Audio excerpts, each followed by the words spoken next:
Good evening, welcome to QUT Web News. After the January floods ravaged parts of Ipswich, councillors and community members have finally had their voices heard. Today, when the flood inquiry moved to the city, many agreed warnings to evacuate came too late, if at all. More than 8,500 properties were affected when Ipswich was swamped in the January floods. Homes were destroyed, roads were ripped up and lives were lost. But somehow no one saw it coming. I've spoken well over 1,000 people since the 74 flood in the Goodna area, and it was very common for people to think that it wouldn't flood again. Instead, many people believed in the Ivanhoe syndrome. Is the belief that with the bringing of the Ivanhoe Dam into service, all future floods will be prevented. The inquiry heard many residents failed to receive help during the floods. These included not being able to contact the council, not being provided with food or a bed, and also not having a proper evacuation plan. Pastor Polo Polo, who sheltered more than 80 people in his centre, was shocked with the situation. During the time, what I found out that there was no evacuation plan, there was no, like door knocking as such. What is to go there? Today's sitting accepted numerous suggestions on how the community could escape much of the trauma of the January floods. We have a warning category similar to cyclones, category 1 to 5, 5 being extreme or catastrophic. So if there was a category 5 flood coming, people would understand that that was a very serious flood. These and other concerns will be considered by the Flood Commission over the coming months, but for now our attention will turn to Rockhampton next week. Kayla Burton, QT News. In state politics, the Premier has publicly backed the Maroons to win State of Origin, and the debate over carbon pricing pollutes the airwaves in a fiery radio interview.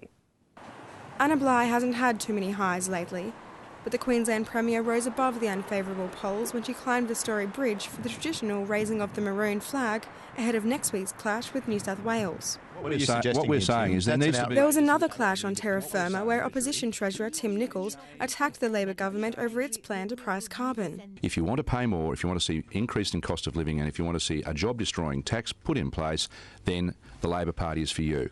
But Queensland Treasurer Andrew Fraser says there's no place for fence-sitters. In the end, you either believe in climate change and you have to price carbon, or you don't. What the opposition doesn't believe in is where the Queensland economy is heading. We're still heading towards an $80 billion debt. But the Treasurer says rhetoric is no substitute for policy. And I think that the debate really needs to move on from slogans into substantial policy over the next part of this year. Question time went public for the Premier today.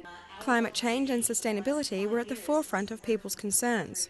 We understand that the successful economies of this century are going to be those economies that are based on knowledge and innovation.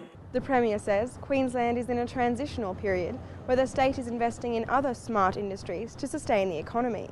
She says coal seam gas will become a major export to growing economies in Asia.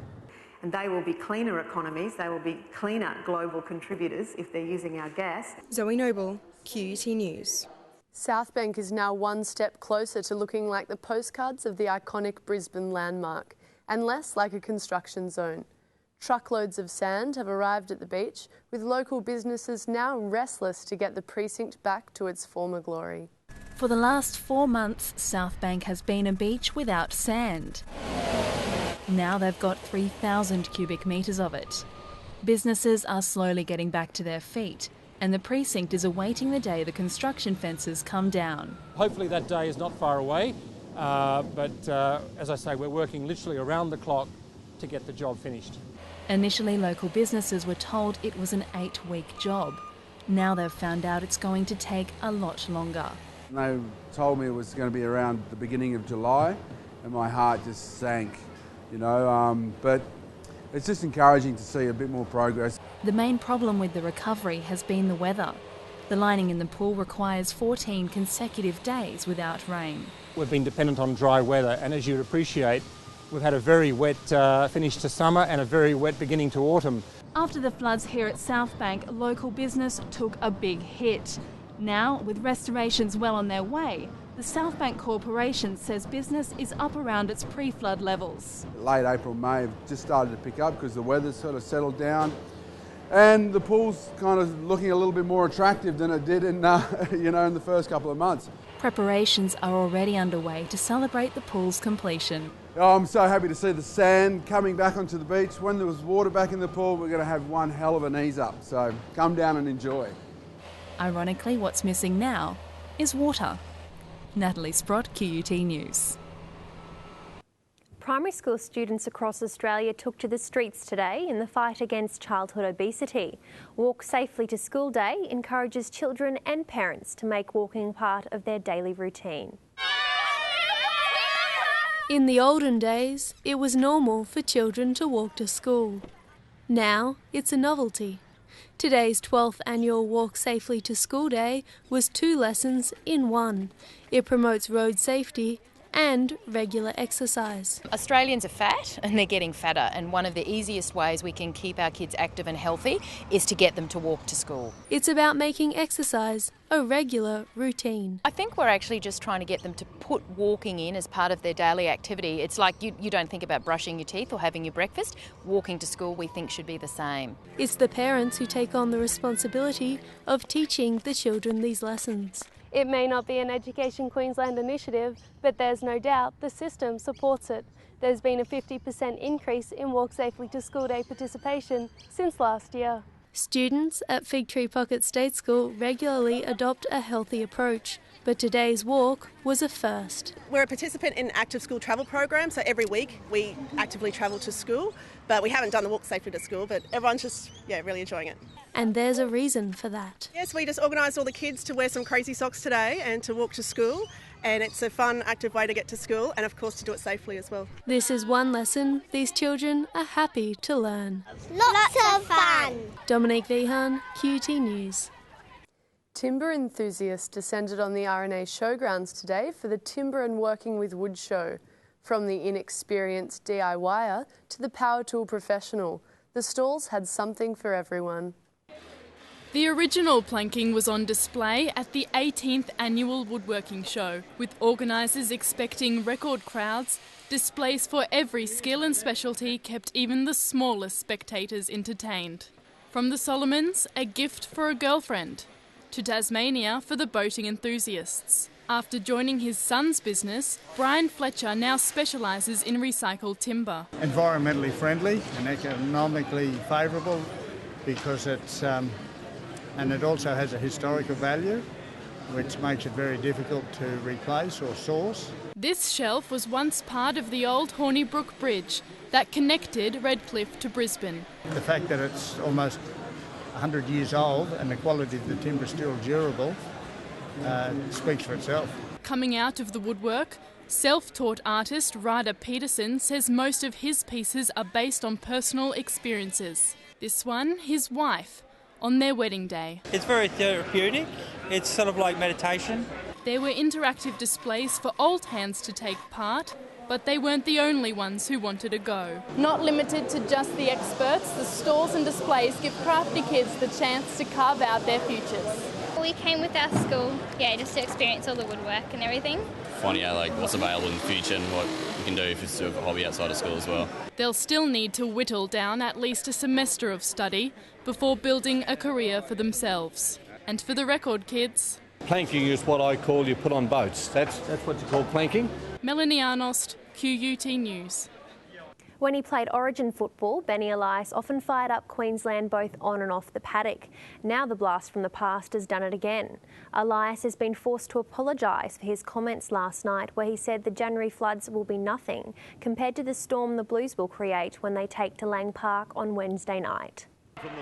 It's been 17 years since he pulled on the boots for the Blues, but Benny Elias still hasn't learnt. There's nothing as dangerous as a fired-up Maroon. They are so cocky, they are so confident, they believe that they're bulletproof, and I can assure you there's something coming up there.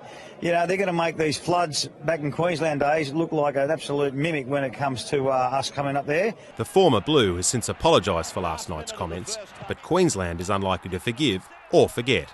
Elias's comments will provide even more motivation for the Maroons, who are simply getting to know each other again as teammates instead of club rivals. Yeah, every time rep season comes around, you want to be a part of it because not only is it the best time of year to be playing football, it's an enjoyment to come into camp and hang out with blokes you get along really well with and do a bit of hard work as well. Halfback Jonathan Thurston again shapes as a key to a Queensland series win, and his Blues counterpart is set for the challenge. He's a freak, you know. I reckon he's the best player in the game, and he's a player that I think every other halfback watches his style of play and try to put in their own game. The two state premiers embarked on a battle of their own earlier this morning, proudly flying the flag for their respective teams. But the premier task for Queensland will be to make it 6 series wins in a row. The Maroons have now headed to the Gold Coast to continue their preparations for the series opener, before they return here to Lang Park to cement their reputation as the kings of Origin football. Paul Smeaton, QUT News. The Queensland Firebirds have been unbeaten all season, but that will count for little if they don't win the one that matters this weekend.